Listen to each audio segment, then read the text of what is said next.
Hey everybody, we're doing a quick recording from the road. This is going to be a addendum or an add-on for the alerts talk that I prepared last year. This is going to be an add-on that reflects some changes that happened in the Denver Metro protocols this month, including a change of the cardiac alert protocol to a STEMI alert protocol, and then some fine-tuning within that protocol. The rest of the alerts talk stays the same, the concepts of sensitivity and specificity and how that applies to the different kinds of alerts, the different intents of the various kinds of pre-hospital alerts that we have. All that stays the same. This is just some specific stuff that changes within the STEMI alert. So why change? First off, there was a concern in a lot of agencies throughout the Denver metro area for pre-hospital overcall of cardiac alert or STEMI. There were some systems that were seeing that some elevation in V2 or V3 that was very subtle and related to like early repolarization or other conduction issues that are benign were causing some of that problems. But one big thing is that all systems we're seeing is there are issues with the pre-hospital application of the criteria. So not a problem with the criteria themselves, but rather how well in the pre-hospital setting we're following those. There are many patients who have no chest discomfort consistent with acute coronary syndrome who would get a pre-hospital cardiac alert, which would then be called off in the ED because the patient had something else going on. There were patients with wide complex QRSs with ST changes that were related to repolarization abnormality. That's not, if the patient has a wide complex, that doesn't fit the pre-hospital cardiac alert protocol. Many of those patients would get called off because those EKG changes would end up being long-standing and the patient's presentation was related to something other than an acute thrombus in the coronary artery. And then even some patients being seen with no changes in the ST segments, but having a very concerning clinical presentation with the paramedics saying, you know, this patient looks sick, is unstable, I'm worried about their heart, and the most aggressive thing I can think of for a heart-related alert is a cardiac alert. So misapplication of the cardiac alert, which is designed to move these patients directly to the cardiac cath lab if they're hitting all of these cardiac alert criteria, not just to have an escalation of the level of care that they're getting in the emergency department, similar to like a limited trauma or a full trauma activation, which is a different kind of an animal. So the problem with these overcalls in the pre-hospital setting is it tends to reduce our credibility, somewhat with the ED staff and providers, but you know we have a good rapport and relationship with them because we work closely with them all the time. But very much the cardiologists, if they're getting high frequency of pre-hospital cardiac alerts that get called off in the ED, they start to have concerns about letting us have a pre-hospital cardiac alert program. Certainly none are talking about that now, but we want to make sure that this is still something we can do for our patients, to take those slam dunk STEMI patients with ST elevation, clear presentation, nothing else going on that clouds the picture, and getting them directly to the cath lab and reducing door to balloon time. That's the key mission that we're trying to succeed on here, and that's the intent of this protocol. So what we want to do is look at what these changes are. So first off, there's a name change. It was changed from cardiac alert to STEMI alert. So very much focusing on STEMI.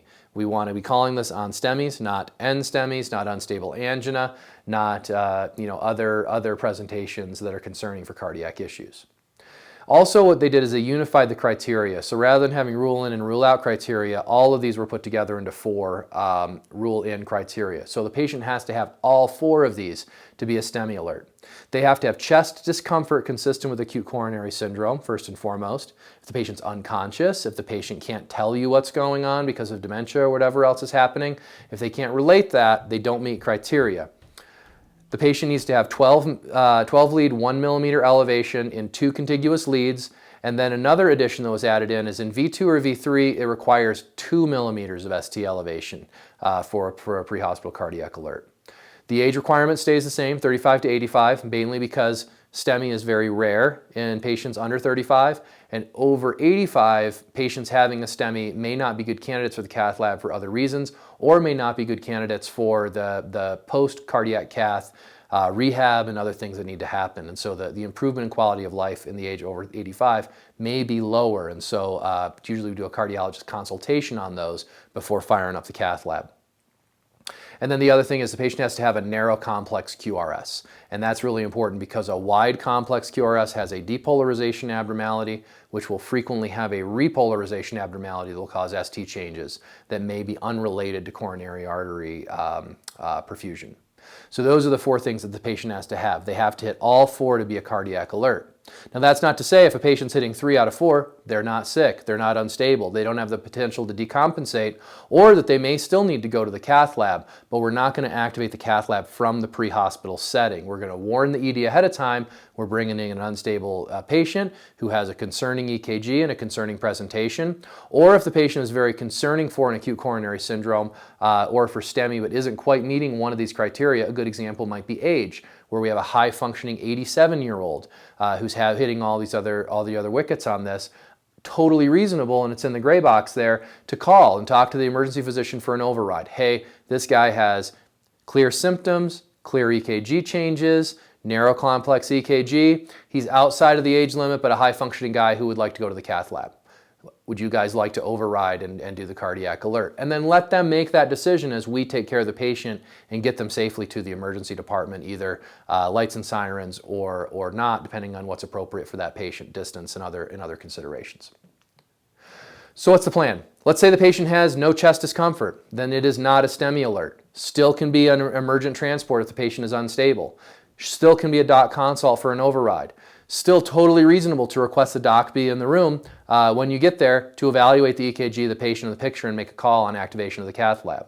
What about a wide complex EKG? Same problem. Not a STEMI alert. Still, we can lean forward and be aggressive with these patients, but we're not going to activate the cath lab in the pre-hospital setting on them. Out of the age range, like we talked about, same deal. I got a 24-year-old who has pretty concerning ST changes, narrow complex, chest pain consistent with acute coronary syndrome. They can have issues that could require them to go to the cath lab, but we're going to call ahead and paint that picture. What about some of these other EKG changes that are concerning for a complete occlusion of a coronary artery?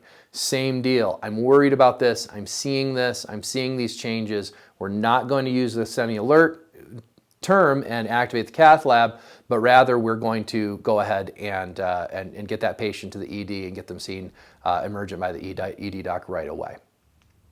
So there's no free lunch here, and as you guys are going to learn about in the alerts talk, or if you've already watched the alerts talk before and are watching this now, this V2 to V3 criteria change, where we have to have now 2 millimeters instead of 1 millimeter of elevation, it's going to reduce the sensitivity of the pre-hospital alert criteria, but it should increase the specificity of it, and we'll talk about what that means. Better protocol adherence doesn't really change the sensitivity and specificity of these criteria per se, but it improves the practical specificity. If we stick to those protocols, we're going to be more specific. We're going to be having few false positives, false activations, which, like I said, is going to improve our credibility. If we're going to be more reliable and having fewer of these pre-hospital cardiac alerts called off in the ED because they did not meet criteria in the pre-hospital setting. It definitely improves our relationships, both in the ED and in the cardiology suite. And it's better care for the patient. We don't want to fire up resources that the patient doesn't need. We want to be very focused on what it is this patient needs and be giving them that directly. Do they need to get to the ED emergent? We can do that. Do they need a doc in the room when we get there? We can do that. Do we need to be leaning forward and aggressive on how we stabilize and support that patient as we're transporting? Absolutely, that we can do that. But the point of the cardiac alert doesn't change any of those things. It simply activates the cath lab for those patients who are a good candidate to go directly to the cath lab from the pre-hospital setting. So keep up all the good work out there. Take a look at the alerts talk. I think you guys will like it. It's a nice discussion of stroke alert, cardiac alert, trauma alerts, and sepsis alerts and how they all differ. And I hope you enjoy it. Thanks for all you guys do, and I hope to see you guys in person soon.